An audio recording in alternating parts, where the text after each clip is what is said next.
ꯑꯣꯖꯥ ꯑꯩꯈꯣꯏ ꯈꯨꯟꯗ ꯂꯩꯕꯁꯦ ꯅꯨꯡꯉꯥꯏꯕ꯭ꯔꯥ? ꯑꯍꯥꯟꯕ ꯂꯥꯛꯄ ꯃꯇꯝꯗꯗꯤ ꯀꯌꯥ ꯅꯨꯡꯉꯥꯏꯇꯦ. ꯍꯧꯖꯤꯛꯇꯤ ꯅꯪ ꯂꯩꯔꯕꯅꯤꯅ ꯆꯠꯅꯤꯡꯕꯁꯨ ꯐꯥꯎꯗ꯭ꯔꯦ. ꯑꯗꯨꯒ ꯑꯩꯈꯣꯏꯅ ꯇꯣꯏꯅ ꯂꯩꯕ ꯃꯐꯝꯁꯤꯁꯨ ꯀꯥꯎꯕ ꯉꯝꯗꯦ. ꯍꯣꯏ, ꯑꯩꯁꯨ ꯌꯥꯝ ꯅꯨꯡꯁꯤ.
Awan.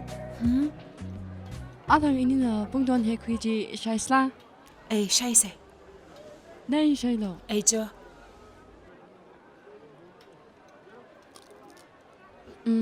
Tawan. Navara college madam alugi jila. ꯑꯌꯥꯎ ꯇꯝꯋꯥꯡꯉꯥꯏ ꯂꯥꯛꯀꯦ ꯈ ꯏꯁꯥꯕꯨ ꯐꯁꯥꯃꯔꯤꯡ ꯐꯕ ꯍꯦꯟꯅ ꯏꯁꯥꯕꯥꯅ ꯂꯤꯌꯣꯠꯂꯁꯥ ꯏꯁꯥꯕꯨ ꯏꯁꯦꯄꯥꯂꯁꯥ ꯏꯋꯨ ꯀꯇꯪ ꯀꯁꯤꯂꯨ ꯌꯦꯡꯁꯪ ꯃꯤꯖꯩꯗ ꯃꯔꯔꯝꯗ ꯊꯥꯄꯝꯒꯥꯏꯅꯦ. Ya, mahana awan. Na shavu kagza jila thaklari na pawrano. Shim khuli avu kagza kha hiwa ki kha khani dala masabai ka jang leve. ꯃꯧꯋ ꯀꯆꯨꯡ ꯈꯝꯗꯝ ꯈꯨꯔ ꯁꯥꯜꯂ ꯟꯙꯨꯝ ꯊꯥꯗ college ꯀꯀꯥ ꯃꯤꯔꯤꯟ ꯆꯤꯖꯥ ꯑꯛꯁꯤꯃꯪ ꯁꯪꯕꯝꯍꯥꯏ. ꯑꯌꯥꯎ Bhaskar ꯂꯦꯃꯥꯏꯗꯦ. Mayang say daw say. ꯁꯦ.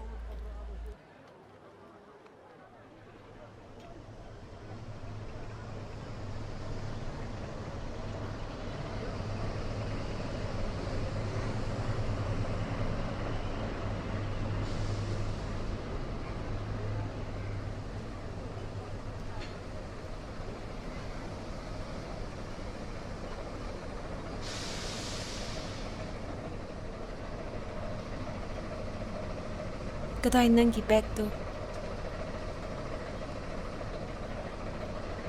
ꯀꯌꯥꯝ ꯀꯨꯏꯔꯦ ꯂꯥꯛꯄ? ꯑꯌꯥꯎꯁꯨ ꯂꯥꯛꯄ꯭ꯔꯥ? Hoi oja, lakpa kuidri. Oja, nangi bag se ay pai pige. ꯌꯥꯅꯤ ꯑꯌꯥꯎ ꯑꯩ ꯄꯥꯏꯒꯦ. ꯑꯩꯈꯣꯏꯅꯤ ꯄꯥꯏꯁꯦ.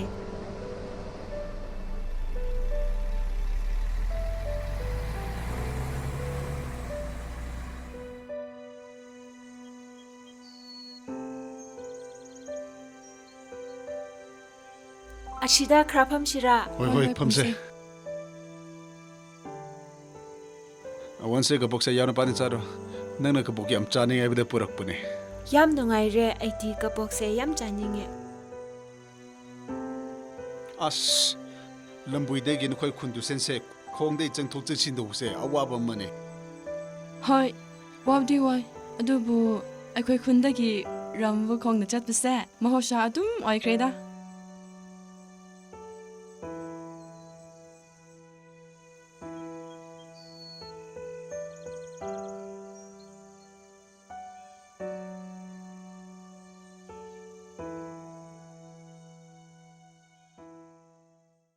Ochana school asra lakbase tha ahumari rang ngaire adubu sadra singh se match ta yam improve tore haina mama mapa mayamna haibat taraga yam nungai ꯃꯃꯥ ꯃꯄꯥꯁꯤꯡꯅ ꯑꯗꯨꯝ ꯍꯥꯏꯔꯗꯤ ꯑꯩꯒꯤꯗꯤ ꯂꯥꯏꯕꯛ ꯐꯕꯅꯤ. ꯁꯥꯇ꯭ꯔꯁꯤꯡꯁꯦ ꯊꯋꯥꯏ ꯌꯥꯝꯅ ꯌꯥꯎꯋꯦ. ꯇꯥꯛꯄꯗꯁꯨ ꯊꯨꯅ ꯂꯧꯁꯤꯟꯕ ꯉꯝꯃꯦ. ꯑꯗꯣ ꯃꯃꯥꯡꯗ ꯃꯦꯠꯁꯀꯤ ꯑꯣꯖꯥ ꯂꯩꯔꯝꯗꯕꯒꯤ ꯑꯋꯥꯕ ꯀꯌꯥ ꯑꯃꯗꯤ ꯂꯩ. ꯑꯩꯈꯣꯏꯁꯨ ꯃꯦꯊꯃꯦꯇꯤꯛꯁꯇ ꯑꯣꯖꯥ ꯌꯥꯎꯗꯗꯅ ꯃꯦꯇ꯭ꯔꯤꯛ ꯄꯥꯁ ꯇꯧꯕꯅꯦ. aseng bani match ochali de bagi khwagi ocha yona kapak tambirabni ꯑꯗꯣ ꯑꯣꯖꯥꯁꯨ ꯈ꯭ꯔꯤꯁꯟ ꯑꯣꯏꯔꯁꯤꯗꯅ ꯌꯥꯏ ꯏꯃꯥ ꯑꯗꯨꯕꯨ ꯈ꯭ꯔꯤꯁꯇ꯭ꯌꯥꯟ ꯑꯣꯏꯗ꯭ꯔꯕꯁꯨ ꯑꯩꯈꯣꯏꯅ ꯅꯤꯡꯂꯤꯕ ꯂꯥꯏꯗꯤ ꯑꯃꯠꯇꯅꯤ ꯃꯤꯑꯣꯏꯕ ꯑꯩꯈꯣꯏꯅ ꯖꯤꯁꯨ ꯑꯜꯂꯥ ꯀ꯭ꯔꯤꯁꯅ ꯍꯥꯏꯅ ꯈꯥꯏꯗꯣꯛꯄꯒꯤ ꯋꯥꯅꯤ ꯏꯃꯥꯅ ꯍꯥꯏꯕꯗꯤ ꯈ꯭ꯔꯤꯁꯇꯤꯌꯟ ꯑꯣꯏꯔꯒ ꯈ꯭ꯔꯤꯁꯇꯤꯌꯟ ꯅꯨꯄꯤ ꯂꯧ ꯍꯥꯏꯕ ꯑꯣꯏꯔꯝꯒꯅꯤ ꯍꯤꯟꯗꯨ ꯈ꯭ꯔꯤꯁꯇ꯭ꯌꯟ ꯇꯥꯡꯈꯨꯜ ꯃꯤꯇꯩ ꯑꯩꯈꯣꯏ ꯑꯃꯠꯇꯅꯤ ꯏꯃꯥ ꯑꯗꯨꯕꯨ ꯙꯔꯃ ꯇꯤꯟꯅꯗꯕ ꯖꯥꯠ ꯃꯥꯟꯅꯗ꯭ꯔꯕꯅꯤꯅ ꯈꯦꯠꯅꯕꯁꯨ ꯌꯥꯝ ꯂꯩ ꯑꯩꯈꯣꯏꯗꯤ ꯙꯔꯃ ꯃꯥꯟꯅꯗꯕ ꯖꯥꯠ ꯄꯨꯟꯗꯕ ꯅꯨꯄꯥꯗ ꯌꯨꯝ ꯄꯥꯟꯁꯦ ꯍꯥꯏꯅ ꯂꯩ ꯑꯗꯨꯅ ꯅꯪꯒꯤ ꯋꯥꯈꯜꯅꯤ ꯑꯩꯈꯣꯏꯁꯨ ꯑꯩꯈꯣꯏꯒꯤ ꯋꯥꯈꯜ ꯑꯃ ꯂꯩꯔꯝꯒꯅꯤ ꯏꯄꯥꯗꯣ ꯑꯋꯥꯅꯁꯦ ꯅꯦꯛꯁ ꯌꯔꯗꯤ ꯀꯣꯂꯦꯖ ꯀꯥꯔꯁꯦ ꯏꯝꯐꯥꯜꯗ ꯑꯩꯈꯣꯏꯒꯤꯗ ꯑꯗꯨꯝ ꯂꯩꯔꯒ ꯀꯥ ꯌꯥꯏ hoy yengse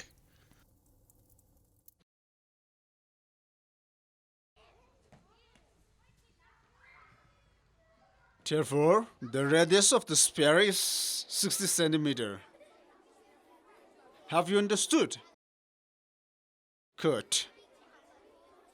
Homework for tomorrow is exercise 12.5 question number 3. Okay.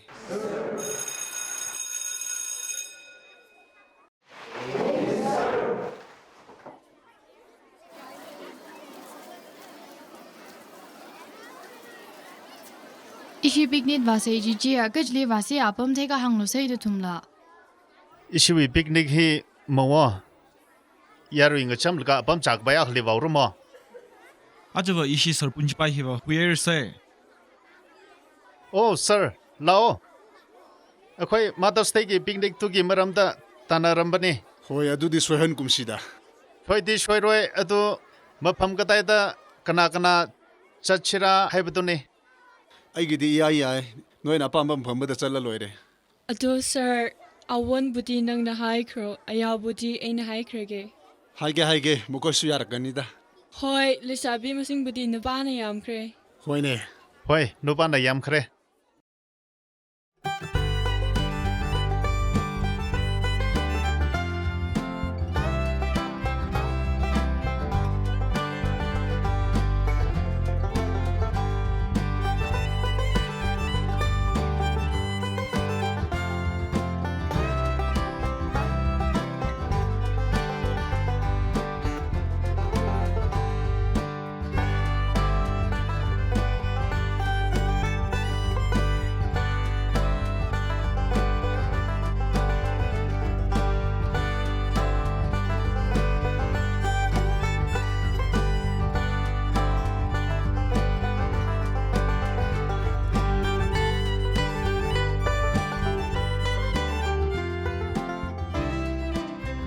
ओजामियाम अखोय headmistress से ngasi thabak aroba ama leibagi lakba ngamdre atu akhoi mayam se akhoi picnic program se nungaina chathoga handapat tawrase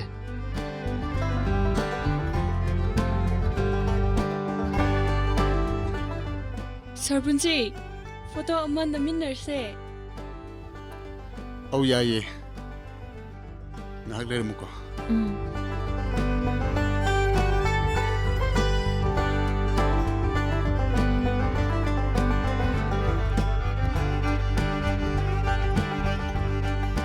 सरतान अम्मा करगा मिलो ए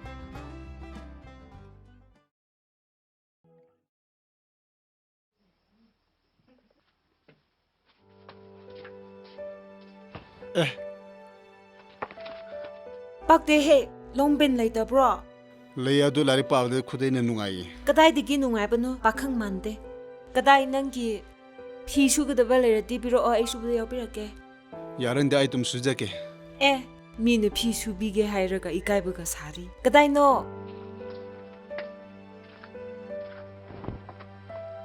ꯁꯤꯅ ꯂꯣꯏꯔꯕ꯭ꯔꯣ ꯍꯣꯏ ꯍꯣꯏ ꯅꯪꯅ ꯁꯨꯅꯤ ꯍꯥꯏꯔꯗꯤ ꯑꯗꯨꯁꯨ ꯌꯥꯎꯕꯤꯔꯣ ꯁꯦ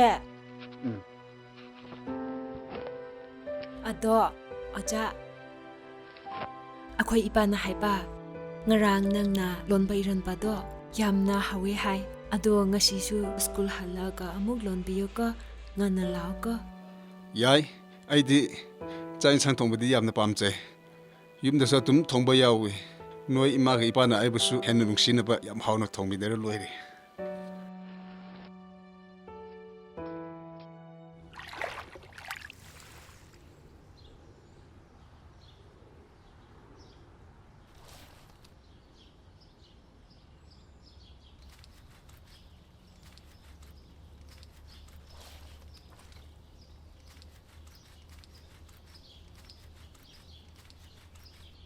ꯁꯥꯔ ꯁꯨꯗꯤ ꯑꯣꯏꯔꯕ꯭ꯔꯥ ꯍꯣꯏ ꯉꯁꯤꯗꯤ ꯁꯣꯜꯁꯣꯛ ꯇꯧꯕꯩ ꯈꯔ ꯉꯟꯅ ꯂꯥꯛꯈ꯭ꯔꯕꯅꯤ ꯋꯥꯈꯜꯗꯤ ꯌꯨꯝꯗ ꯊꯝꯂꯝꯂꯒ ꯆꯠꯄꯅꯤꯅ ꯁ꯭ꯀꯨꯜꯗ ꯉꯥꯏꯍꯥꯛꯁꯨ ꯂꯩꯕ ꯉꯝꯗ꯭ꯔꯕ ꯃꯥꯜꯂꯦ ꯑꯗꯨꯁꯨ ꯍꯥꯏꯕ ꯌꯥꯏ ꯃꯅꯥꯛꯇ ꯂꯩꯔꯤꯉꯩꯗꯤ ꯌꯥꯝ ꯅꯨꯡꯁꯤꯕ ꯁꯥꯔꯒ ꯍꯣꯔꯦꯟ ꯂꯥꯛꯈ꯭ꯔꯗꯤ ꯀꯥꯎꯊꯣꯛꯄꯗꯨ ꯇꯧꯅꯨꯀꯣ ꯃꯥꯒꯤ ꯃꯅꯥꯛꯇꯒꯤ ꯂꯥꯞꯊꯣꯛꯈꯤꯕ ꯍꯥꯏꯕꯁꯦ ꯑꯩꯒꯤꯗꯃꯛꯇꯤ ꯌꯥꯝ ꯂꯨꯅ ꯊꯣꯛꯀꯗꯕ ꯃꯥꯜꯂꯤ ꯅꯪꯅ ꯀꯌꯥꯝ ꯅꯨꯡꯁꯤꯖꯔꯁꯨ ꯅꯪꯒꯤ ꯏꯃꯥ ꯏꯄꯥꯅ ꯀꯔꯤ ꯈꯜꯂꯤ ꯍꯥꯏꯕꯗꯤ ꯅꯪ ꯈꯪꯈ꯭ꯔꯕ꯭ꯔꯥ ꯏꯃꯥ ꯏꯄꯥꯒꯤ ꯋꯥꯗꯨꯗꯤ ꯌꯥꯝ ꯂꯥꯞꯅ ꯊꯝꯂꯝꯗꯥ ꯌꯥꯎ ꯖꯥꯠ ꯙꯔꯃ ꯇꯤꯟꯅꯗꯕ ꯅꯨꯄꯤ ꯄꯨꯔꯛꯄ ꯃꯇꯝꯗ ꯅꯣꯏ ꯏꯃꯥ ꯏꯄꯥꯅ ꯍꯔꯥꯎ ꯍꯔꯥꯎꯅ ꯂꯣꯠꯁꯤꯟꯕꯤꯒꯅꯤ ꯍꯥꯏꯕ ꯑꯩ ꯊꯥꯖꯕ ꯌꯥꯝ ꯋꯥꯠꯂꯤ ꯅꯨꯡꯁꯤꯕꯒꯤ ꯁꯪꯁꯥꯔꯗ ꯖꯥꯠꯀꯤ ꯖꯥꯠ ꯙꯔꯃ ꯄꯨꯟꯕ ꯄꯨꯟꯗꯕꯒꯤ ꯋꯥꯍꯪ ꯃꯊꯧ ꯇꯥꯗꯦ ꯊꯃꯣꯏ ꯑꯅꯤꯅ ꯌꯥꯅꯗꯨꯅ ꯅꯨꯡꯁꯤꯈ꯭ꯔꯗꯤ ꯙꯔꯃꯁꯨ ꯖꯥꯇꯤꯁꯨ ꯑꯃ ꯑꯣꯏꯈ꯭ꯔꯕꯅꯤ ꯑꯗꯨꯗꯤ ꯍꯥꯏꯌꯣ ꯅꯪꯒꯤꯗꯃꯛ ꯑꯋꯥ ꯑꯃꯁꯨꯡ ꯅꯪꯒꯤ ꯏꯃꯥ ꯏꯄꯥ ꯀꯅꯥꯅ ꯍꯦꯟꯅ ꯂꯨꯕ꯭ꯔꯥ ꯑꯩꯒꯤ ꯂꯩꯖꯕ ꯊꯋꯥꯏ ꯍꯛꯆꯥꯡ ꯁꯅꯥ ꯂꯨꯄꯥ ꯏꯃꯥ ꯏꯄꯥꯗꯒꯤꯁꯨ ꯑꯩꯅ ꯑꯋꯟꯕꯨ ꯅꯨꯡꯁꯤꯕꯅ ꯆꯥꯝꯃ ꯍꯦꯜꯂꯦ ꯍꯧꯖꯤꯛꯇꯤ ꯃꯅꯥꯛꯇ ꯂꯩꯕꯒꯤ ꯅꯨꯡꯁꯤꯕ ꯁꯥꯕ ꯋꯥꯅꯤ ꯍꯣꯔꯦꯟ ꯏꯝꯐꯥꯜ ꯆꯠꯈ꯭ꯔꯗꯤ ꯑꯋꯥꯟꯕꯨ ꯀꯥꯎꯊꯣꯛꯂꯒ ꯅꯪꯒꯤ ꯏꯃꯥ ꯏꯄꯥꯅ ꯄꯥꯝꯖꯕ ꯅꯨꯄꯤ ꯑꯗꯨꯅ ꯈ꯭ꯋꯥꯏꯗꯒꯤ ꯐꯩꯅ ꯑꯃꯨꯛ ꯆꯠꯂꯝꯒꯅꯤ ꯊꯥꯖꯕꯤꯌꯨ ꯑꯌꯥꯎ ꯑꯩꯅ ꯑꯋꯟꯕꯨ ꯅꯨꯡꯁꯤꯕꯁꯦ ꯆꯤꯝꯕꯥꯜꯒꯤ ꯅꯨꯡꯁꯤꯕ ꯅꯠꯇꯦ ꯑꯩꯁꯨ ꯆꯥꯃꯔꯛ ꯈꯜꯂꯕꯅꯤ ꯑꯗꯨꯕꯨ ꯑꯩꯒꯤ ꯄꯨꯟꯁꯤ ꯑꯁꯤꯗ ꯑꯋꯟ ꯌꯥꯎꯗ꯭ꯔꯕ ꯄꯨꯟꯁꯤ ꯑꯗꯨꯗꯤ ꯑꯣꯏꯊꯣꯛꯇ꯭ꯔꯕ ꯄꯨꯟꯁꯤ ꯍꯥꯏꯕꯗꯨꯅꯤ ꯀꯔꯤꯒꯤꯅꯣ ꯈꯪꯗꯦ ꯑꯩꯅ ꯑꯋꯟꯕꯨ ꯑꯁꯨꯛ ꯌꯥꯝ ꯅꯨꯡꯁꯤꯔꯤꯕꯁꯦ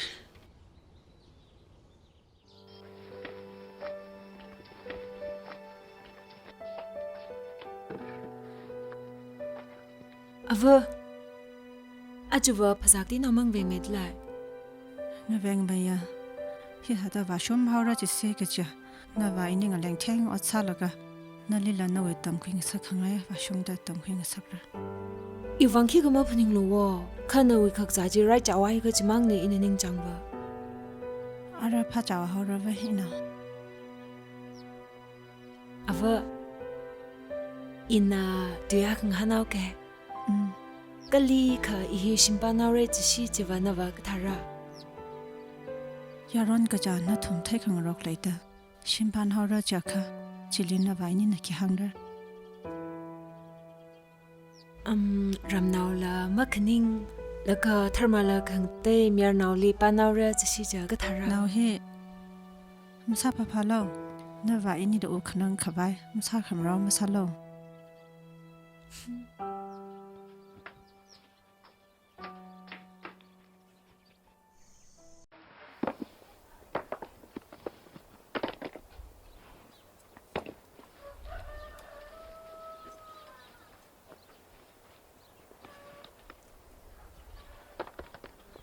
Yo, imangam hisongta jila.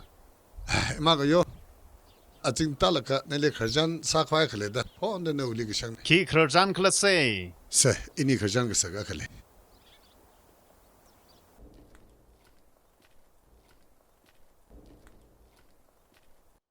ꯁꯤꯝ ꯈꯨꯔꯒ ꯁꯥꯗꯄ ꯃꯍꯥꯎ ꯀꯂ ꯀꯅꯤꯅꯤ ꯏꯅꯥꯎ ꯊꯥꯗꯒ ꯁꯣꯕꯝ ꯍꯥꯏꯗ ꯀꯍꯪ ꯍꯪꯁꯤꯂꯥꯕꯣ ꯆꯥꯏꯅꯟ ꯄꯨꯝꯁꯀꯨꯂꯤ ꯑꯣꯆꯥ ꯄꯨꯟꯁꯤ ꯕꯥꯂꯤꯂ nga pening khamaro nga pening khabai Christian sak sakai ni na shajoni ni wiba naula amang ka thada yu chat khang de li ana simban ba rukla ash nana sakla ngai na Christian hi mak sam sa bai imak awanai na punsiba wi hiya Christian salala mong tam rau thre huina khai thai chi ma sa balang mane ma cha ka oja balila isyun bam sok ni mare kala awanila in mamya lang mane de imak awan ani wi kapaning la katha lekhla chi yang laga in a sak bai sai uruma malung bam wat flo kha in a phak vai sak bai sang chi ta sa yo nana kan ni sam bang haulo kala naw dai ni sam bang ni naw se jo chi tha se tha kha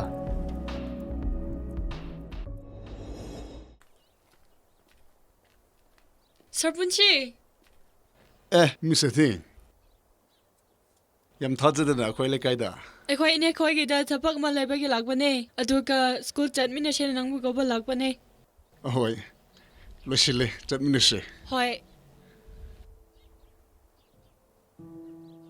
one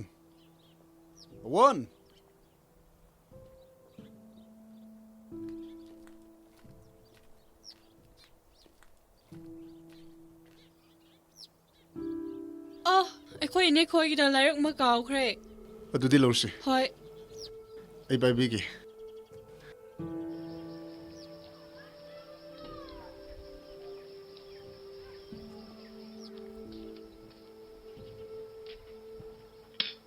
Misa ting na itang ni kisa gazat. Laga school shong ma walo hani gaji shong wa hoki gaji.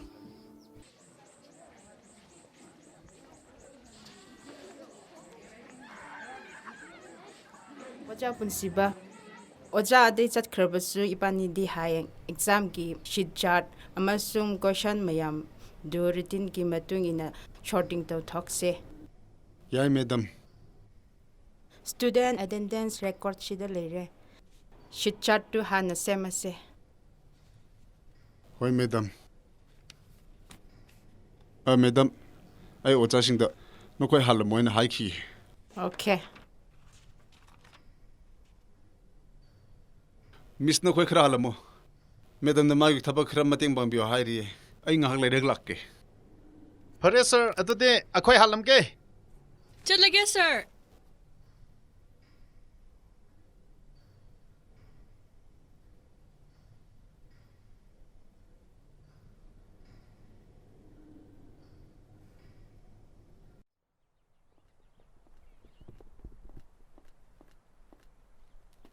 Sarpunchiba oh Sarpunchiba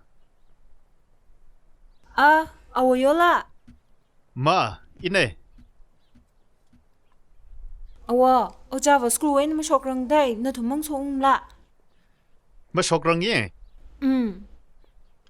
hi ina the here athang miss athing anikni schooling se phunga miss athing siwili unga nga sa seta ani we o sakhila henaida schooling pam la tan wa khane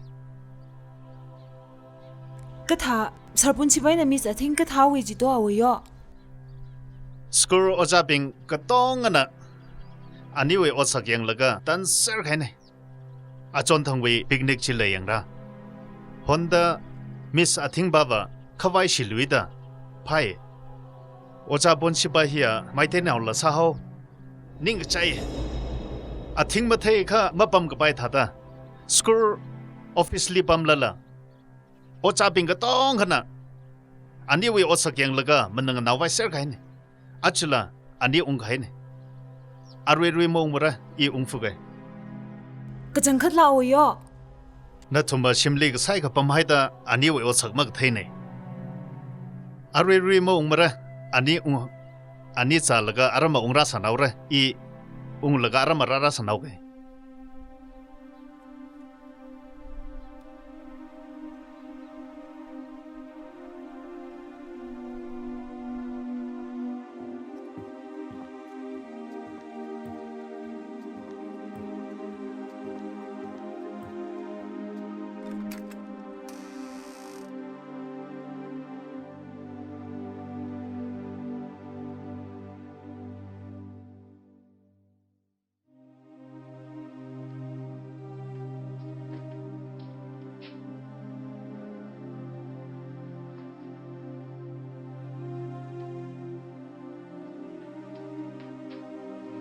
One.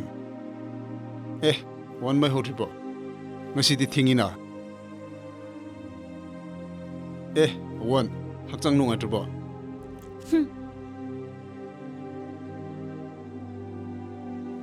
Kay daw one. May horo chak tong rese. Ngasi di chak yam lam ba. ꯅꯪꯅ ꯇꯧꯔꯤꯕ ꯑꯩ ꯈꯪꯉꯣꯏꯅ ꯈꯟꯕ꯭ꯔꯥ Aina kay daw ge.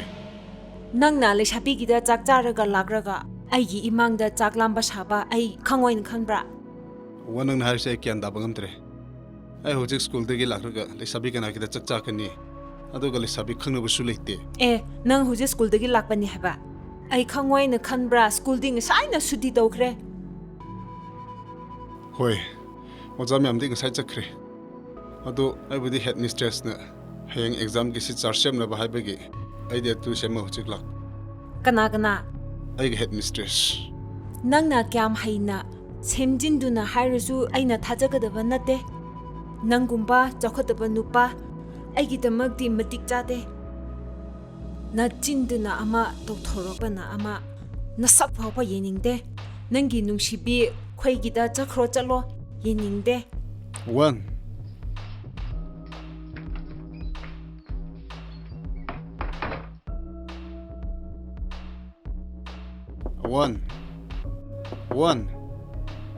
One.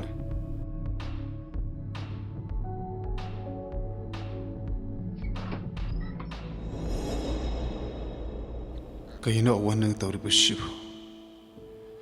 Aina kari aran baturu bagino.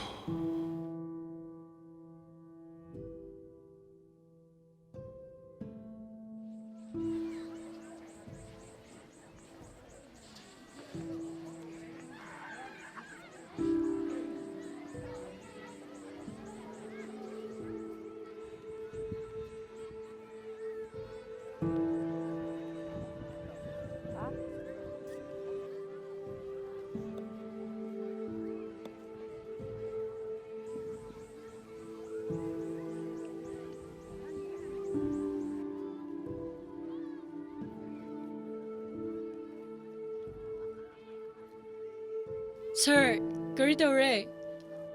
Hakchang nungaidrabro, yam na wana uye. Hoine miss. Ngasi di hakchang se ka nomong ma itaw daw eh.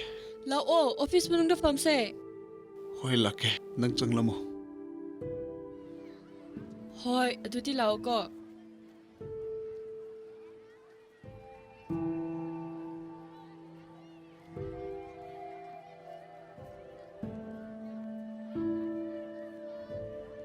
Katha kahai da sarpanch ba aja ning soklak la theko. Sabring pana thui chuwa. Hey, agjang zat maning da lemreg. Quick say je. Awi gazat hi in a there. Katha da. Sa gazat maning la ning wi gazat drag jini.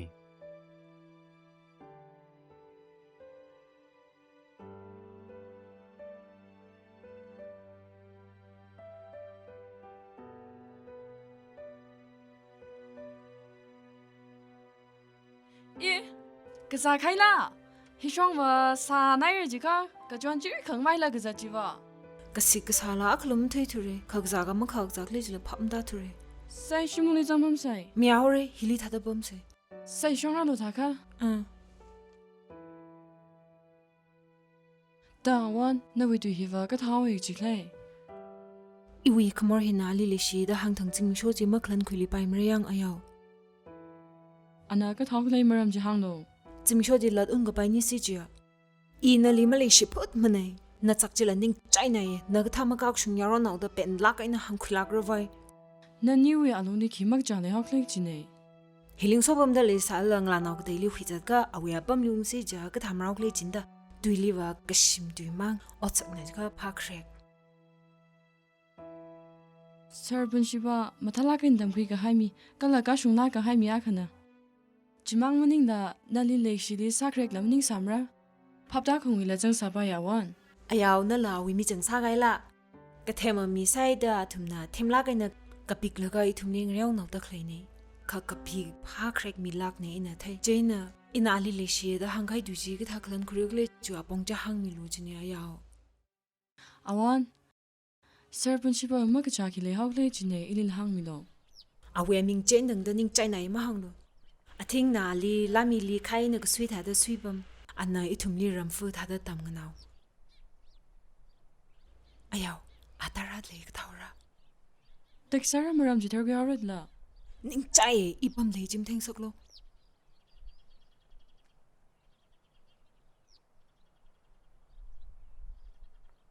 yaw sir shuti tharabra thadari ai hakchang nungai da baki headmistress ta haida makai hana la apani kari oina ngamda bano haipam su khangde ngarang da ki chaksu chadri chaning ba su phawdri kari gina sir aina khwaide nuksi chabi mahakna kari maram no su khanghandana ai bu nuksi bidradi karamna nungai gani awan ra kari gino kari lai okna pano kanana kari haichin bada kino wanna iba duk sorry ba ai kari tawi taw no khangtre adu sir chu leshabia to buda miken chang khiba leba manle yaw phake muktora anu asengba yam ware wan yawdna ai hingba ngamoi aduk nuksiba wan leina aina kanada miken changani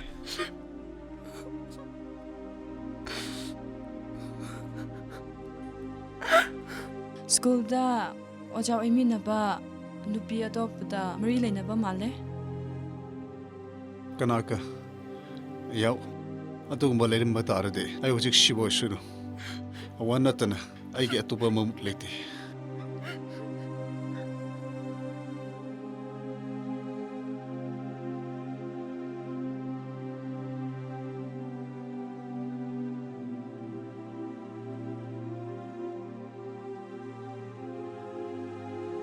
awan sir noi ni gi marakta leiriba jingnabadu sengthoknaro hojikti ai yawdre ko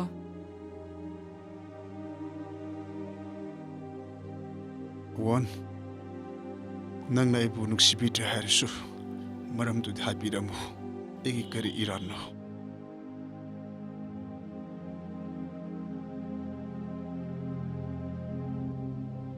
aigi nungsibana henman khibagi nangi maphamda alanba tokhrama mayamdo aibu amuk ning ngakpiyo sir aidi nangbu asingba nungsi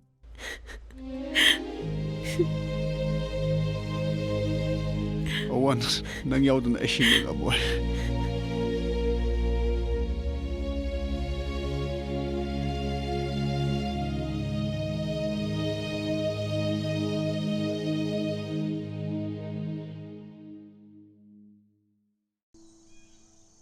wan aigi thamoide lepkhrabu wasak tabaganana hongan basungamoy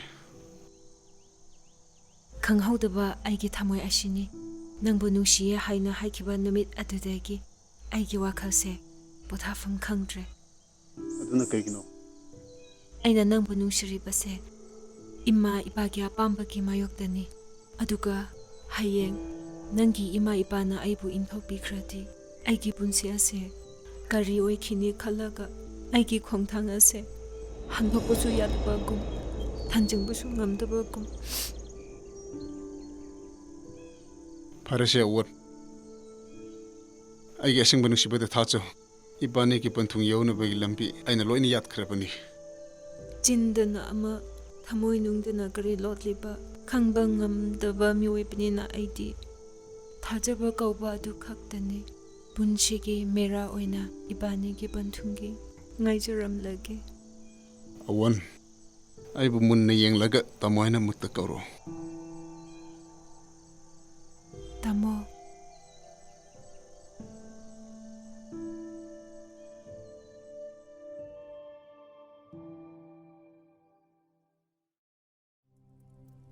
Dava ishavok zathi Dr. Lee wayangkhui gai nam pha mai marla ma ina na shabu wi khawala ka chung ki bayang hai re ari shala ka ba phao ari ku phaya ka hapok le hao chu shon hawe jaina ina hi shong hi ngaso na wili paisa hang hai dale chi sambang hai ka mathalak aina bayang khu hause thai thure ka chilamni karen ka jaka pe twe nam ta ba na wang khang tha ta achiva doctor wile thala ka na ba yang khui laga pha cha ng sak la ka sa marai khrang sap long ay ka thakla ka na thi khai na la pha me 마중라 키티클라 너위 뒤지야 키사다 마라기다 레선 가이톳 아지웨리 키마사크르리다 칼라버리디 한티츠 이봐. 펌머 허지 юм데기 지티야 마팡에. 그리므럼기노 юм데 투네 락나바 하이브데. 지티야세 타부스 누미 훔니 머린 하우크레. 아두나 하이막 юм데 토포타레. Kari leiraba jatno. मरमसु पलमदे अतु हयंग जलगा थुना लाकना बताओके exam तमने कोइना लेबसु यारो चलो चलो एकाइशु नमागे नाबसे इम्फाला पुरगा doctor ता lying से हैना दानराम नेबने होय बा अतुन फानी डॉक्टर गनागी दा लायंग बना फानी आइबदो आई चलगा तानरम के young Thopan Fani hoi hoi tumai na to se one petli than gaula Ever.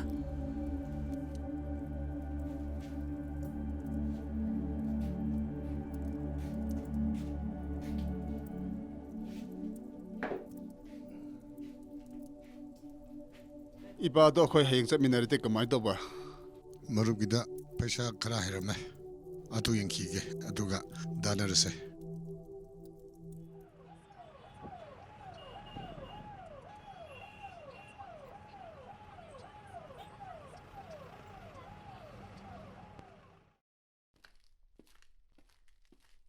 이마 오 이마 Ichai lai edana. Ngai ko. Ima mai lau ki ko okpi ki ngai ko. Se. Ima mai ot ki ko la.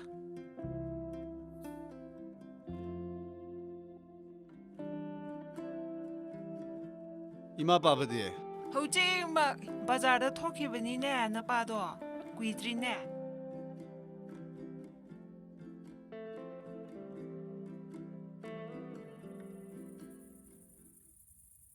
그리므름이나 바바 이건다 하투 거로 이세 Ibungo noi MBS게 exam result thokrabni adu nangsu MBS phangre 아생물기로 바바 asyang bagini ibungo training ge madam naksala abnina nangwanda thuna lakna baina ti thage bni 지티야도 ng랑 핵 펑벙 ng시 라크로브네 nang hayeng hangjiki manungsida nanggi chechangdo loina losenba thorangdoro adu laibaning thoka basida swadna chatnaba thorangdoro 호이 바바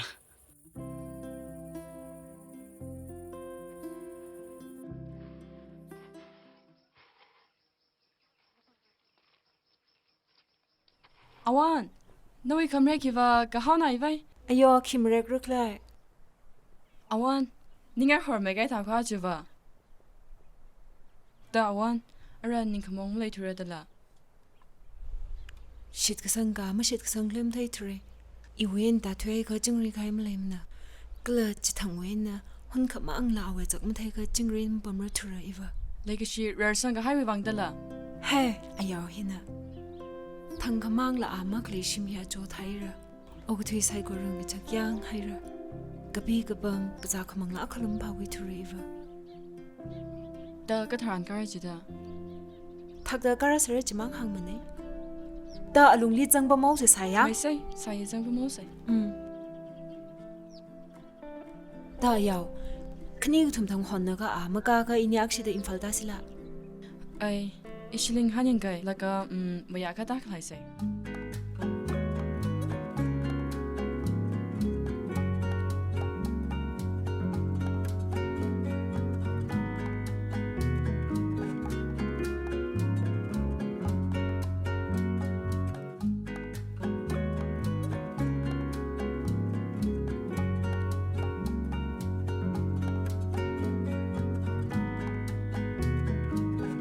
Iba, oja principal yum se si oi bra. hoi mani bema ke madangenu Iba, ai khoi oja principal na oja oiba kun aduda gini. Ibe ma. Morada pham. Sacha kakalo kakalo. adu bema noi ni di imfan de giro a khon de giro Ipa khundagi oja punchiba unaba lakpane ipa. adu oja punsibadi MBS fangre aduna hojikta ai training gi tamakda Shillong da training jakane na hojikta thinbiram ga laini Ipa ado madi kedongai halakani.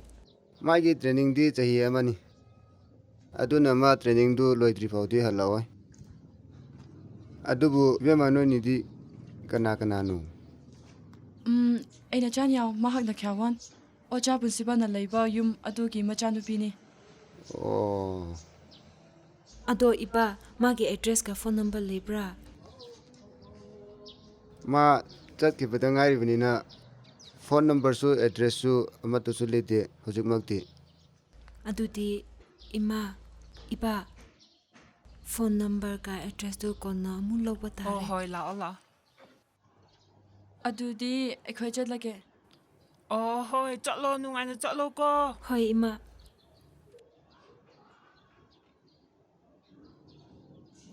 Moi papo. Ngasai. Awan ko ba nupi do. Magi maong do kay no mai tawi. kari mong no ne he mama Ibungo do. Makoy ada kuina leminarabanina. Makoy do. Karigumba ama. Maram ama leram taw male. hoi ne he mama nangna haibada nisingakpani magi miging na ing tu mong mai tau tawi Aduna ibungo do hek training chakiba halakbaga magi lohongbinaba maramama sembidaba yate aduna mana chatningdana chakibado aduni adu farine mama nangna phanaba tum sillo hoi lohongbidaba yadre thingdaba yadre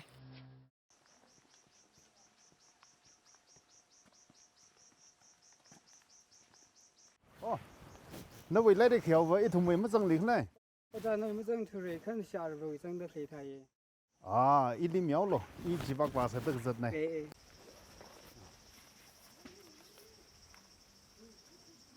o awang ni jang dai ye oh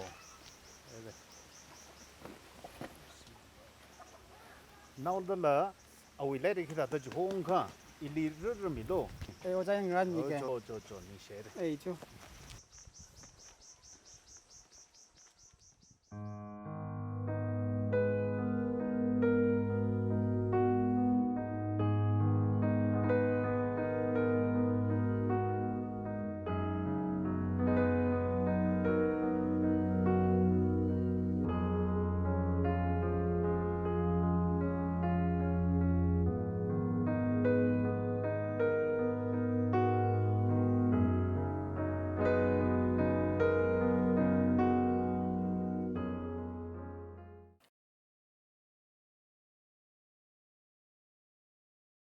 Ava jamang hausila. Ina no iningai otsak sakaba khanga chek chung khalera ayana ni infrakta ba ochale ma samphangta Ava server Shillongli training kai redam samphang thuwe. ina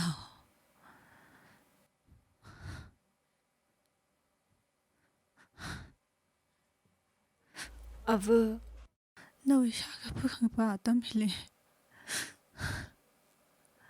never make me be ba ngai cha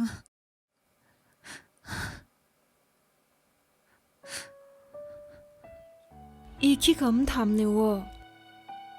Nawi ga za pai mang rai fai sa se. Iwo wang ning mu chot lo wo.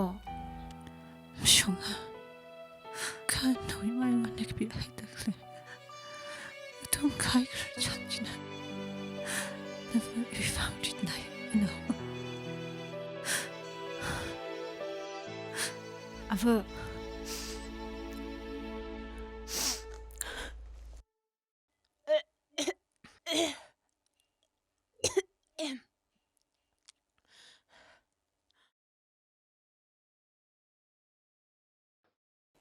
Ava. Ava. Ava. Ava. Ava. Ava. Ava. Ava. Nelly kimay no taratot kay Claire.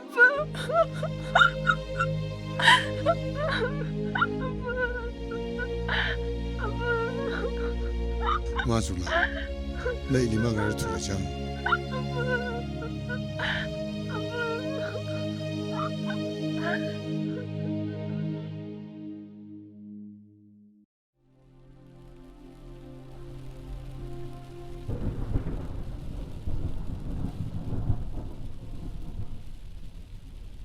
Awan!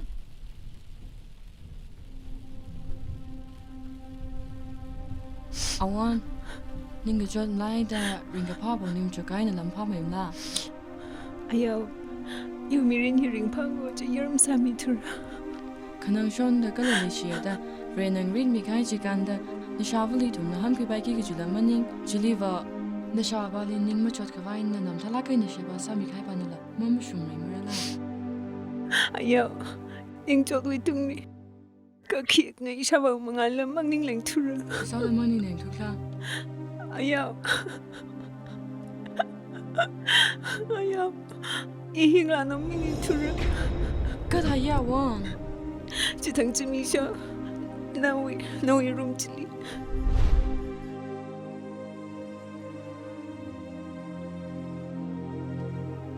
Chidada.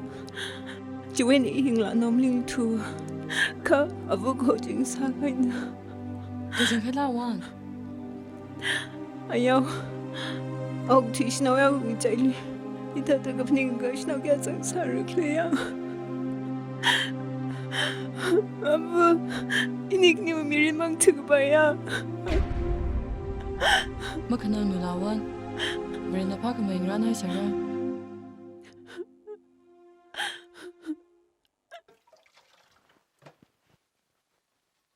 심 힐리니망 끌라 나 샤블라 물레투다 마적양 가 하위 둥니 나나 나바 이위방 마이 카크바사 사니자 닝게 조르 박메데 말라 헤르사라 Ava, 나나 한게지 사이코르 이니테 닝게 조르 둥니 마샷 가양 아이 능도 마숑 아이 투리 Ralo, ina. Rabam sang.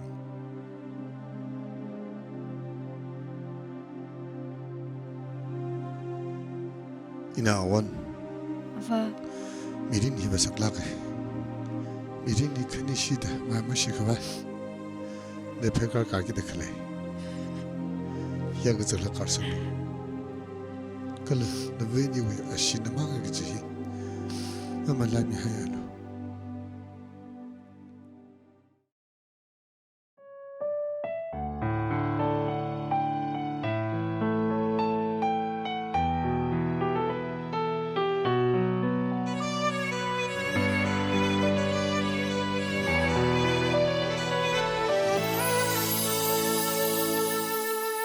giờ tuy hay rơ lấy cái gì chỉ khơi bung là gơ na ngờ chờ giang hậu à bơm hi li mang mang ngờ sung rơ ô cơ tuy hi li mơ lại chập rơ tuy cái hai tâm nguy ini ở giờ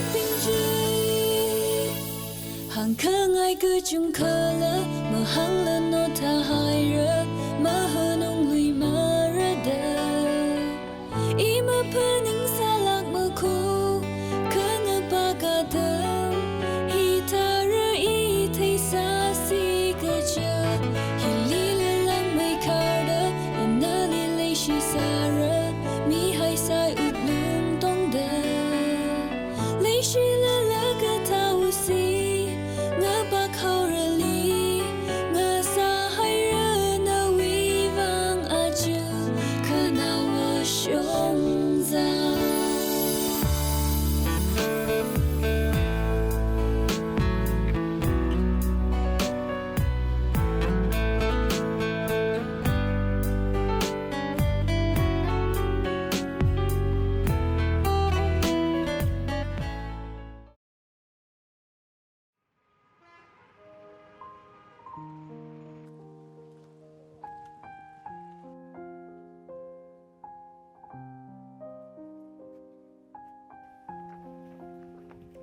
Karai kana unavidha wa. Oja punchiba khoida. Magi ojapun sibido adugi luhong bai ne da moi yungi mi de marang toroga thabak function chatlaga lei.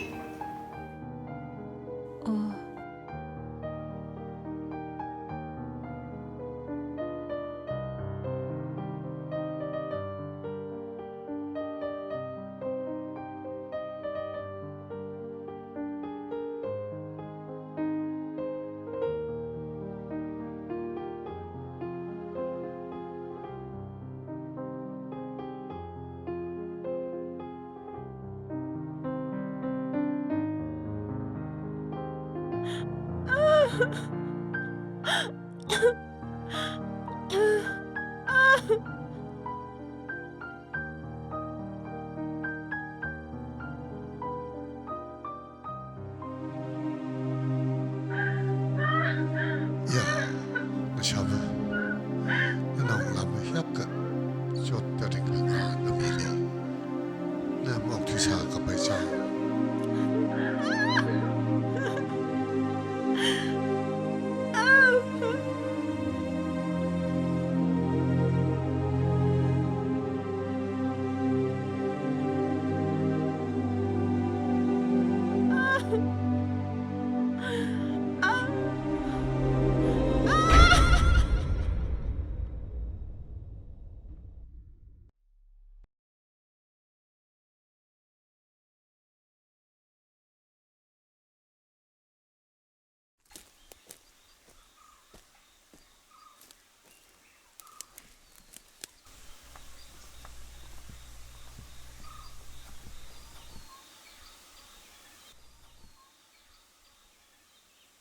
Ajan, Yo, chonchon dakli wala ka kunglai.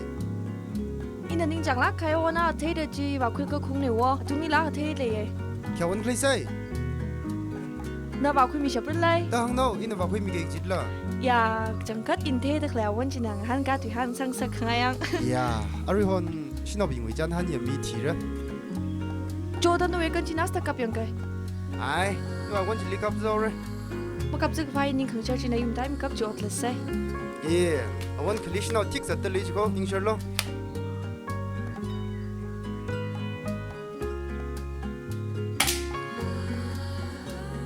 Tu ngo sai tha ka, hui pa shi ne wa wan chung ko sai. Eh, ji ta sai.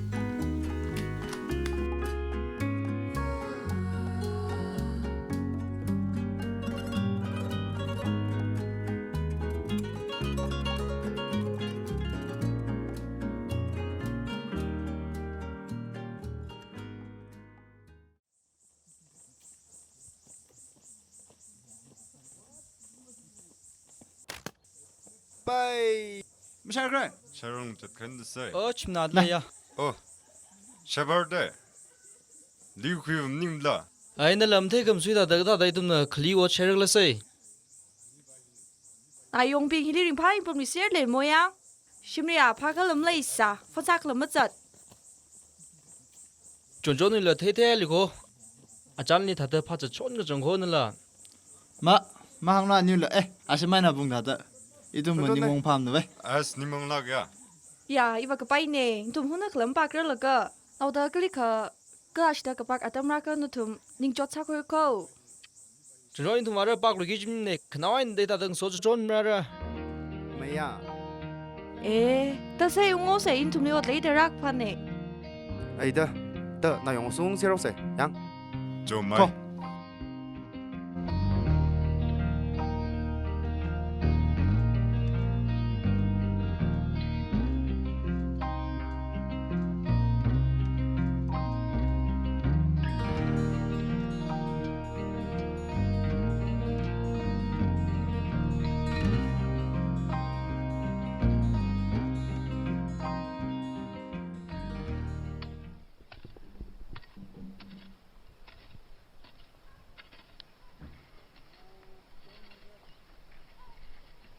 Avuna la klumra monghola ina phumait le.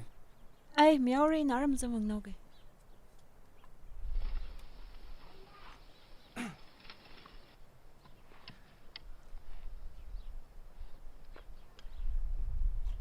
Da ina wajan. sakla sakta class 12 jangwa ku pusang nam pha memrala maya ve ila ku chung khatam khingai kha foundation lamam tham da chot la kai wo lang mai da ngazan la ngazan la kai na tam khui la ka naw da la lui wa lok thibam ra chibali wa ru na nulik fa tam khain pha mere ve na voi wi khang zan wi wang ina na ka phaning ka gai chung sam bangai ra kala mina ka chibat kala yang ka tyo tu la ka chung ka la hera na thum na jong jong nong li khang so atum shiwa ka shang naw sai da mang song sak ngai tu ava wa na ma tu sa ta khlai chi nam shamla lang mai da na voi lamak tom ngai na jeina jong jong nong li mang na ya lu ma iba na mang songai mri ji kha athum sin na mang song sai nya parop nai da i thum ba nam khungai mri ji dai acham naw kham thai da athum interesting lagang so mi ne ya now no tu kham tu here da ve lekhi li wa ka shang ka cham ka them ka lakhang san ma kha pem sei khali shi da le shi kha mu shun thai ming rok la ka le shi re da la ashi na mong song sang ne ji kha i wa ru la shu li wa lo re ji tha dam sa lo na voi wi ka hang na lo mi bing na awa va ma le mi da tam ste ma khle naw na dam tu za jim sa pai lak mu ko i naw mai jo ve na naw i la thai se re avali mai shi faim san lang mri jo cho thai ka ve na yu class ki sam yo e wa fu ka ina chon chon nan na chan long ling nai lak aina khang so jam sang sangai m kho你个假如闹同他里蒙说了，你丢样闹比你说的就会翻走。 ina wijila mashungai kha marana go hiya athumna ayali kya khaning hakta saja salala ning dewa agawal leishon go 样咯，阿家怎么哩 office 里个他呢？个了个啥的来宾，马上闹个了个家闹米里尼人干那种没，看俺们可以宾为闹啦，阿爸爸为了就浪说起呢，阿瑞阿来领碰着些开明啦。 Jenna, khi không mất cái sao, ai lim sao là cái gì cho nó không số nắm pha mềm lên. Nana, awe maram ni kishikpa kachung ka mahang sala. Itumi, kadong na katene. Jenna, mirin yurisa sara da mapni bailak murko. Ngaso sala ning shalak ay nang sogich ko. khang sova solo khan shavuna ghang tha da mirinwi khawak sara gjibaja mapning bai lak mruko nauda kuiga gza sa khui bai shine 전전 Ho? Ajan yu tira da lela. maya ni 전전 de shilia thai ki thurmle langmla ngson no bing na shong phele athem chai cha ah ka thai sa Hôm nay làm cô, tôi chưa có giấu nụ. ajan sugar la kejen lok mangbali wa pegaina lok sangba na shimmai shimmila no ig thane nani khan salo kha no isara gi baji wa mapning alo maya wa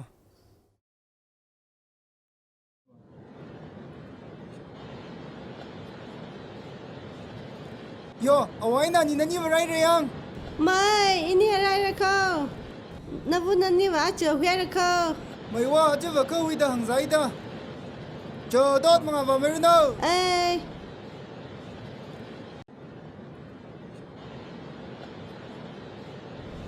awan va kre awan ma tha thura ko milila khang han la ma tha ta ma han thura ra iya anana ramnala awi maramli kahara aniwi maramli ngachakro phaida milila vaishida khanghan kathala manghaleng chu ji re anali lumishen yu ve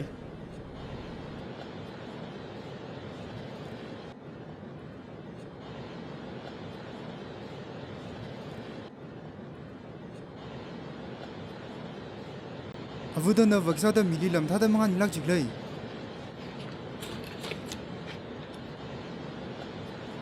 na va yaru wi li lam sang lak lang mai da yaru wi lum story lam sang lak ka da le avna va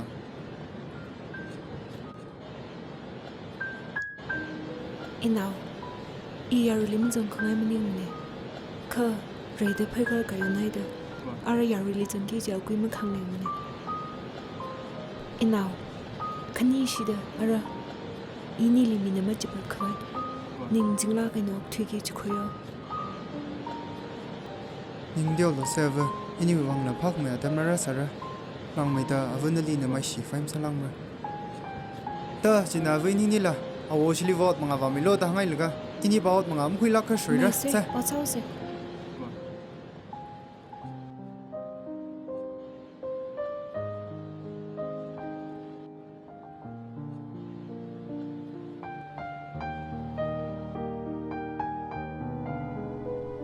As imma pai limrli. Ila valagra da bang sanno. Ka masak pai yu wang wa kasabik sak mang hai no. Ma, nayong no jili itum paptay. Nana simuk shok sang dong yang amaya. Ka nayong no leo. Nchavan ni mang bom no ba. Logo amang no thaga na sibay sa roje. Ash misang nam. Mo nayong nakahang sungai. Shimra mo ka ungthang khra dak leibing li. Msa pai mri ji thaklai na hangai phamero ko. ai sei na yong iwan na thumbali ning mong dak leinda iwang waning makriklo mir na khasa ta sarak ji sarat la Ay, ini ba chawan promisa hain damnim na. Maya ini uting shin ka limra ra. Maya arak baham ka dise. maya chi ta se ta ja na yong na lewa si jaring pham khar ma As na yung ajwa ili mring pam sal ne. Na tum paring palaga na baul. Laga ila iwi sak bai tambali ila ra sak fai ran man gan ne. na wim sak bai le itum la kyu bayang khana yong athum gutan ung ke chi da Atumi Mshwela knao thang wei tumli ungogor dang le. ai ta thai ka pai re itum la khangran sa se ro se ka Mai. khong ning yor se sang Mai sa se. Ka nayong na ning tyo bayam go. Ringpalam sa ro. Na tum ba yaron choklaga na. Ning haklaga na zatno. Maya hilibam la jilwa la itum avur mang shibak san damnim na. Jodo se. Jo. Sia saming ro. Sia saming ro.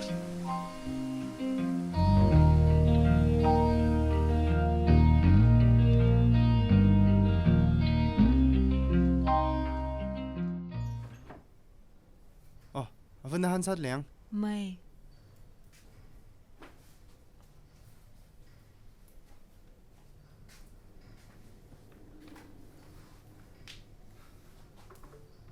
avu kurjang se ka khasas ne sa se ki kharjan klei naw avu miya khasa da ok thui hilira laga ringda le laga hi ok thui wang ka pha otsak akhat ni dam sami khar ga chi hi wa kringwi mirin kringwi khaklat mak le than yang ka thai ji klei naw tu hi wa avu sina lo ba lan kala awori pang shap mai na maning la la yu yang pang shap kala phasa mang la chigat laga achu ok thot wi kham khaw yar rin hi musum khoi fai i hi chigat thau ga da twing shit khoi re kipali ka tha da ningrin ngai ga cha yuri ka thana awangam na ling so soi da pau myung da le kala ila ling yuro ro da ngi ngai re inaw nana wi kharjan kala angayung thai gai mining la thaya va yu khashan ka thawi wang hina pham ikap ra da sana va mi bing na wi kharjan ka thai tran li khi phaning rana thaila na li ka chipat kala na li ki pa na khamang songai mri jina phapmata yur chat kala tharmo wang maning na kha mi gu mo akha sa da mi gu mo akha na saran jik sana ava yu shongza lim ha mi alo khana na wi le sia sa mi dam dan top chu mi lo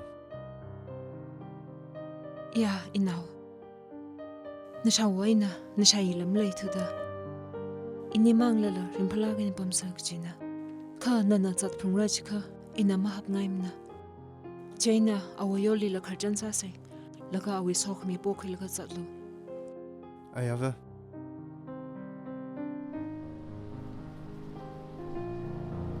chonjon ya kham khram ba fra kali bau ki che laga ka thang ra maham ram ne kha tam kha sang da wap more chaina na li sam phang laga kharjan sa vai khran ne shavali wa ya kharjan sai re kyo du wangai na tam chin ga sang da mo ki chiklai yu winning lik tam sang kam chukra khai khap ni sung song za khana kha in the re yu in yam chik vai wang apam ta li bau ki chle ya muning nei chon in na li hang ching ji thei na yu shi pai sa thyo wi ji khanam changam sak pai khyot leo da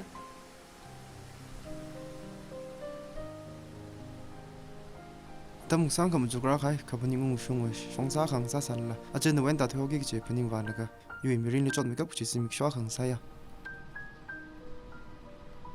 i na wi ki pa da not pam jili na kham shapra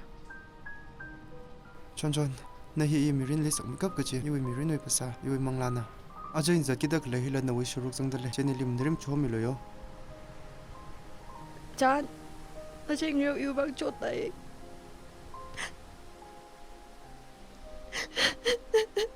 전전 먼저 이날에 탁라가 있는 거 중요할 수 있죠.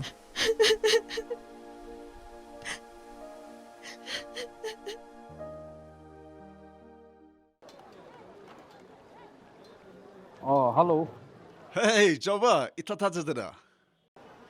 Ido bunduwa kainoni hana kuina phone to tabdu dang sidi dang tawing chena tawbne hoi. Yam pare ado sergi posting de. Aigi posting di okhunda wena leire adubu ayam mana yumna office wena leina re hoi. Yam paina ekoi active service de ibdeng ah potabsu phangde. Ado sergyang sindi kari kari hotnari. Aigi isa nupa ahanduna handak MBBS losille aduga inau nupana BSc hoi adu sargidi aigidi ichanupi amatani hojik chennai da MPN tamli ichanupa ama yauridi haipani adu isona tambiram dramale hoi adubu hojik matamdi nupa nupi amatani khenaba leite adubu isorgi nongdam haibduni hoi hoi adubu ichanupa ama yaudabasisu hang bakuma mata wene Suti matam yenge aduga nongma thoraga cha ising unaraga wari watai phajana sana seko hoi hoi pare tu de kona muk pa phaunar seko au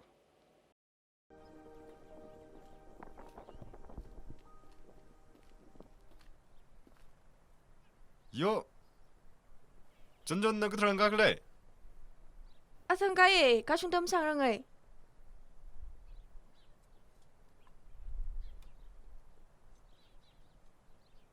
전전 내 돈먹 밤이야 이런 것들 양알고 아이 날랐어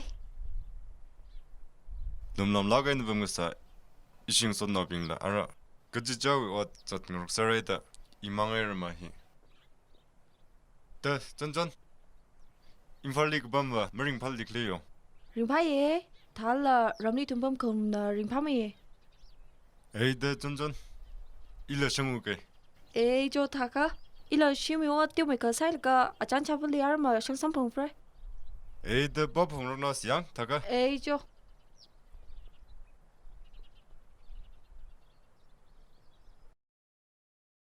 아니 Ho John 나 부사므링 파드림 네지라 mawa ya John ari hon ka sikpa hina khai hengla ka zaida iwa ya la khru thai ajuba kha pha mere 탁라인 파우너 아니 카 아짠 바 꼼상 남라 training ha pa ko re chili wak shi da paw mi unge jaina wa pawla ma hong lak thuru wa shimla saw se da ji khangran sa sira a chatrot lui dam salbam dak le aw paw ngai ta kre no 오 아니 라통 토이 파이네 그 까네 나가 나카폭 닌장이 지테이다 띄오메 감셴에이다 그다음이지네 네 나를 뭐 셰바이 나올로 야 닝시 나를 고요 전전 에이 아니 러 샹아오레 나가 여티다 살리 나오게 다가 샹푸가이 에이 저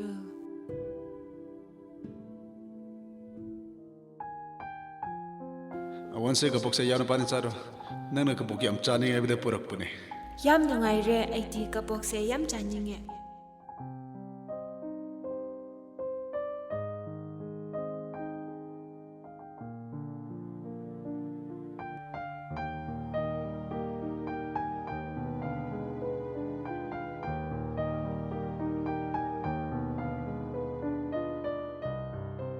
아자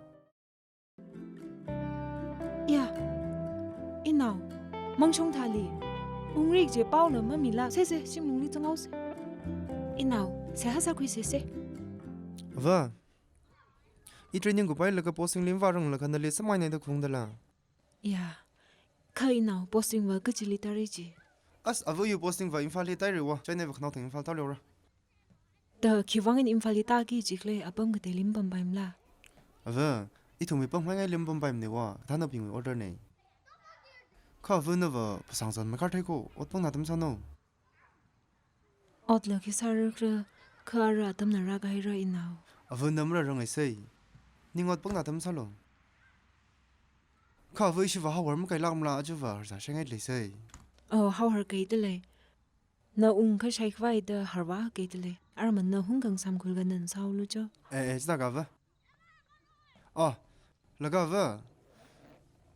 Ina na liwat na ko khung me tak le wa. Ki ot klese. Mulom swim da mam thak lem the turi ne. Makhung mi salu ki saruk le ham tha na le. Tha nai. Ning shinaro ko yo. Ta voi la sam thak ko kai. Laga ma sam kui laga ina harje sanau ko yo. Jo. Lo na yo. Oi na yo. Ring phalik le. Ring phat le ya. Khan na ka thra nu le. Chung ai. O training ma ku khai la. Ma training ko bloga je posting nim warung ka sim chong long sam bam se da khung da la. O ji thala ji wa ring pha paw ne ve. Khan na ru thar le. Pha sa ku jom la ka bam da khle ne he. Oi te jo phanai re thai ka shokra sa lo shu le. Laga akham chon chon di sam bang ai ji ne wo. Chene ni ju akhang san rum chne. Jo tha ka shukra sa ge. Mi jo mok shok lo. Jo thai ka phat lo. Jo. 전전 잘라. Zaya. 아컴 먹을리 버글래. Ai klim ba mai thada pam rai. 유 옷그서 까 파실라. Kyotle sai. 에스 옷그서 아클레 가이 노이. Da, kasakot ni jiga basaya. 에지 다이가 컴마. 붕아글리 이름 성전이 따라서 로그질라. 자 거일레야. Jo. 잉레서게. Jo, 다가만 pam sai. 저 다가 아주 멍파메오스야. Jo.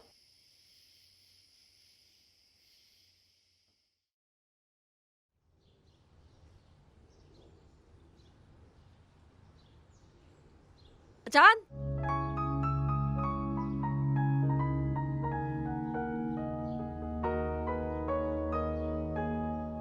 Nó vùng rich là bao nhiêu lắc ta hay? Na li surprise sa ki la. John nó vừa cái John khung lại. Aya khung la chon chon na li thengai nai de amung khai la. Nó vừa cầu bị training và quy cả bị thêm cái cô. Chon chon. Timra won hi chongfu pe ji da da wan sa si ji va oi kam ta kamo su ta me khar sa ra. Ka timra won liang khoi fai ka chu ya ka shong ka phung liak ka ji na. Oi kam ta ka chung kam dai sang sa ga. Nó uy tùy hi vậy và pháp đa râm đấy. Chẳng hạn này chon chon. Ram hi li bam da le la ka va noi kam ta im thai sam ne. Khang dai da pam khai tharan thai ka ngai ji na na wi le ki shiwa man ka sak ta la ga na the khoi ra. John nó vâng chị này. Ka thau da chon chon. Atama khali parop sa pai na kham tui ji la pakla ke kha jana na ning shikai na mu tui tak lai la pake hang tak lai tui ping hi kak pika kham shum lai am thai re Chon chon. Ina tam ku shika zat khai thi le noi khap ning je sai ji ka im thai thura. Kha yo glum wi le shi na na thai shap sik chi fa chang. John da lui dai le nim chon sak mi lo mirin bai da no khi ning hin da no kon sa da won ching ke yo Kha chon chon na im fa ka than da ra. khana wa hap ta li ta naw re I la im fa li posting ter de. chang khat la John Mai chang khat ne. Na im fa dai kha chi li samang sio.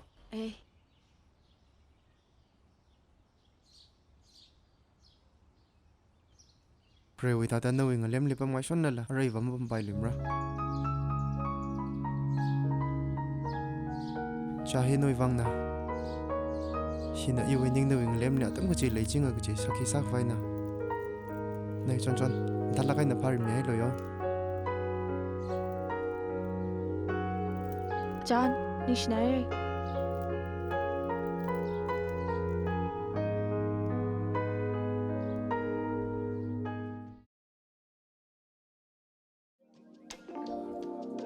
Sir. 아짠지라. 아짠네. 깔루깔루다.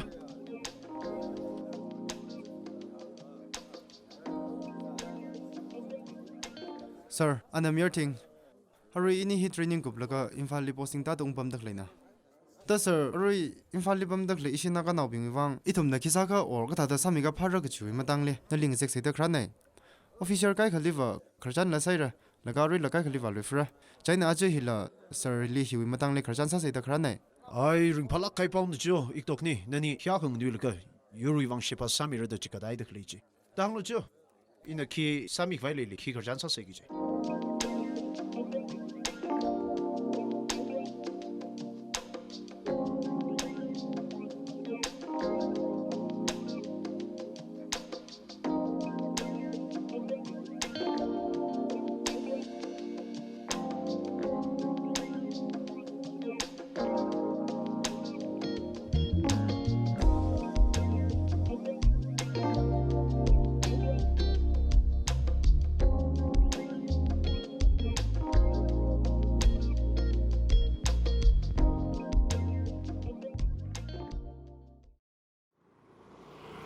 Chan. Sipai police na pem kaya pem hilin tum no cha dak lei ver thing la kai. Jena. Pem khong daily transfer sa ko pai solo. I win ning rin va chu i ro mu rot kamrat kam khawi sam ta khira ga chi hina. Chai na mi ki dai nam sak leng. Va ngai apam. Rot kamrat wa angyong infal hlia po ki china. Ngunui la ka wei na no mi lung sak shi. Kalam shun sa kai win ning rin ni la the. Khanali phet mi fai mi bam lei sam lei chine. Mushunga chon inang shungi da klei ra hiwa ngalai hiwi thanda ping kala khari gi shangping lina athumna thanda phaisa ga za ayin nam khamya ot lek lon shinauli ga jipat kala ga jamna wing wilan khang bon misa ka that khamlip shu khangri osa da lei mushun sa ngai ka thanda ga chung khawi hangsang ka fai kala kar sang ka fai pam lam lei thura lang mai de ig tha ka jamna ga chung khala lan wi klen ni man serai da arak la tawi mushun lam lai serai ra Chan, mi chung pam lei. chon sadak lek tong hi thei la ga im khang ram na 아주 머니푸리 로드 카메라티 악시다 삼타 95씩 집어 이옥 틀리 그라야 테임 대를 집어라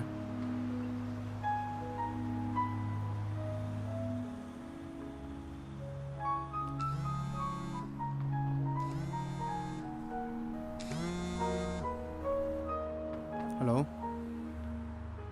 어이 에이 저전 응었어 무슨 너빙 폰 라이더 나 원래 그런 사람 넣었어요. 이게 다 못래래.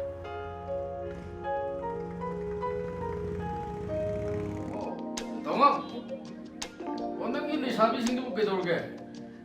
아니 사이딩 나이 와라네 거야.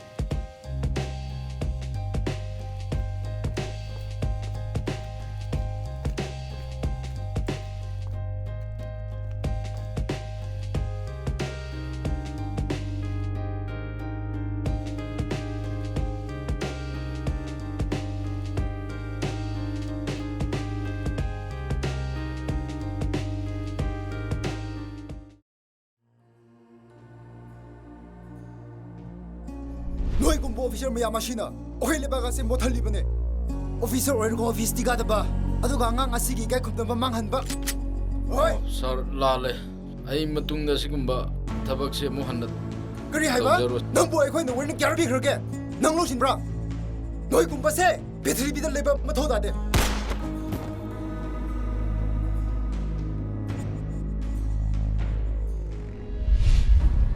Yengu handa marak lam dabsi da oirak liba pipam ngarang yukur ki tiyo paisa timan dora bida bigi damak hatok lamba mama hapta da yamna ba kutsu kulai ma yamama Myanmar ge asukung le riba security manu de infal bushilakpa hat lamle shiram le kap lamle abna thallaba khapar ge headline oiriba akhoi police ki check simba watpa gi thawong ne abda akhoi gi ba khum gari oigini officer sing isai isai gi duty tarai tarai na khak lobe aroi nang gi jurisdiction da chathar pa pa da dai da punumak nasar fix to gani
나요 히 그래라 히 아킹은 난 니를 싸울러 히 아좀 번째를 Kita taruh ita bayar le. Nawan de tum sosa jala ka. Ini aru ini limu chorum bra. 아이 링네 Hi aman sakot mangai chen nanin safe sao lo ina hili yang song laga ishabalin na hi mo sa ding meno. Cho, avro.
Chỗ tớ, quay em lên.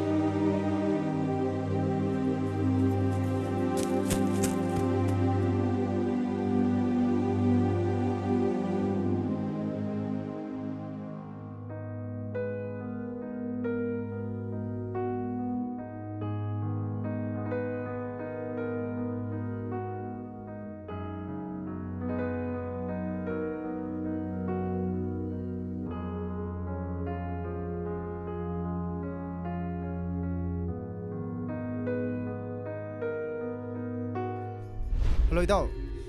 Nangna nagaramda aibu hekek drop toba mafamduda amrak thokpa yagira.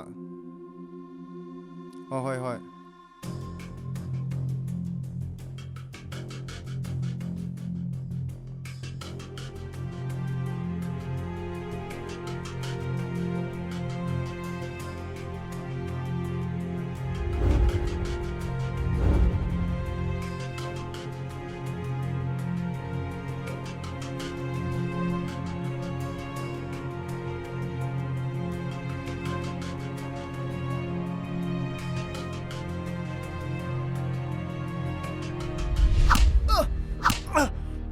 Mari yamna le hai budum sira.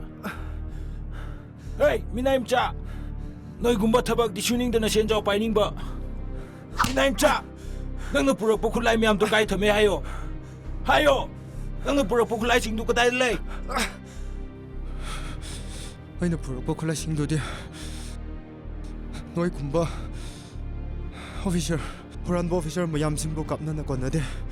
Hey. Noi no huran bati ajumba. Okoy gumba noi huran pa officer singbu warak basing na haran ba. Hey! Noi nay koy bu warak pa. Hey! Ikrugi district agriculture officer gumba officer gayana. Naja nupi gumba leshabi gayabu nubigi igay kumna ba mangan not pirena. Nupi machado nang nanungsi na rambro. Ha! Ay! Horan ba? Mihat ba singi security? Chumba to ba khoi giyat na ba? No khoi kumba se. Ima lepak manghan na ba khutlai ni? Ay!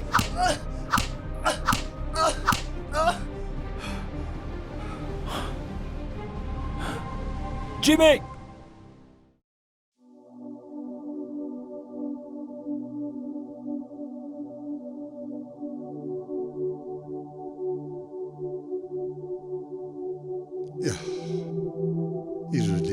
Shabajina Malish Madaho Salana, oh, in an Shilabi.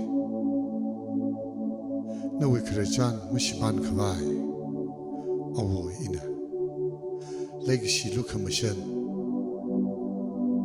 Nashabawi Ramdi Aina Achamba Horako.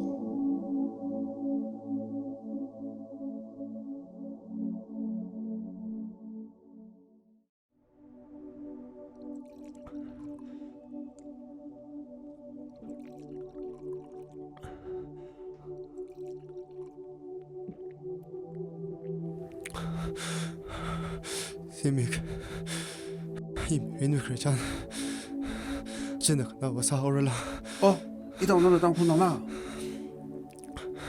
当混我啥都推个啥人了？下巴没thấy呢，下巴会配咗冤嘅神呢？看着下巴你把我的，本西巴会啊 ，police officer 呢？个太爷。 Jimmy.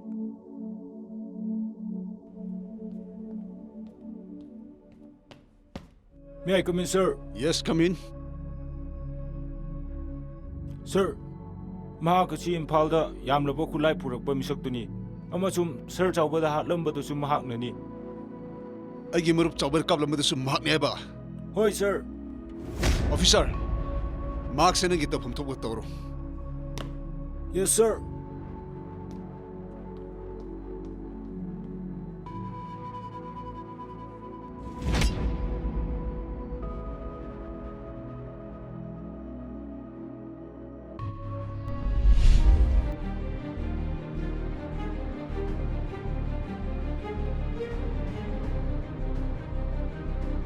May I come in, sir? Yes, come in. Zimik, kari le re. Sir, what do you know? Mahak si mitem jane hai. Mapa ki ming punchipa gawe. Mahak police officer ne hai. Achumbara. Yes, sir.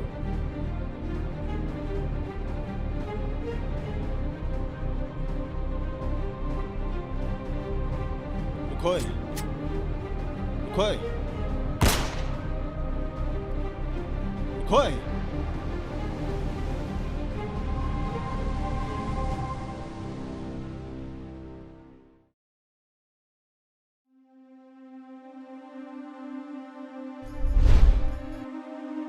Inaw, Achan. Inaw, Achan. Inaw, Achan. Achan. Inaw, Achan. Inaw, Achan. Inaw, Achan. Achan. Inaw, Achan. Inaw, Achan. Achan.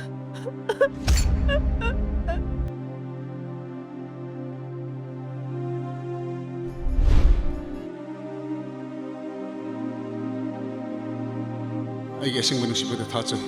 Ipani ki pantung yona bagi lampi. Aina loini yat krabani. Asyambay amware. Wan yaw na ahing mga moy. Aduk magsiba wan layna. Aina kanada migyan sanggana. Imana haipati Christian oiraga Christian nupilaw haiba oirangani. Nachanu pa hatpagidamag award yang pagdini. Wan. Isha na ishagi ichupa mapana machahat pa malamdam sida ijada laypa pakte. Wan ay pap. Pap daroin nashagi kandu na laypa nang na karam na pap dagani. Ay ki isa. Nang na icha ko bagi hakarino. Ibungo. Ibungo. Ay ki pusiya sida. Isan pa ama panglade kaya wari ba? Ngasti. Isan pa bahat pa mapataran ba? Ibungo. Ibungo. Awan. Ay bumugtag afi ba nga right. Mapagi kung luba. Ichagi kung chan. Achan. Inaw achan.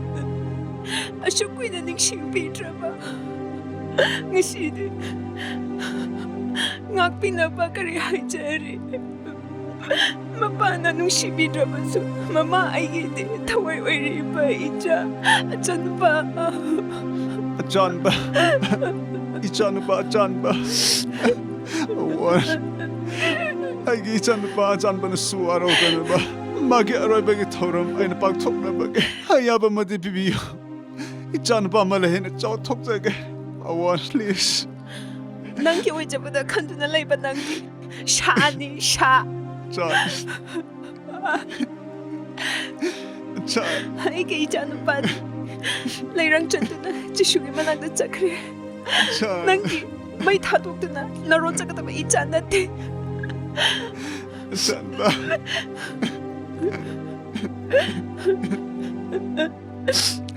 Son.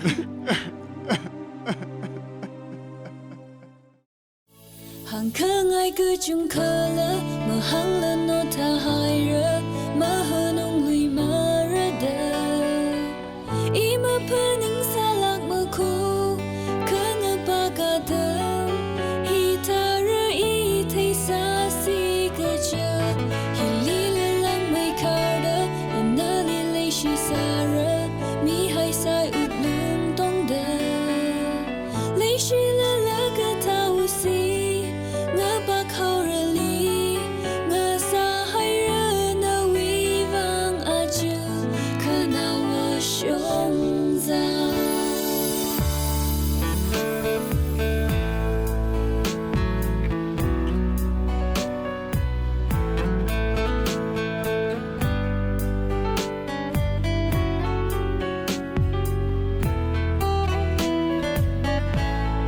hôn trình ngày nơ hôn cơ xa khô nơ hân khâu Chọn, chứ là đôi khâu ạ.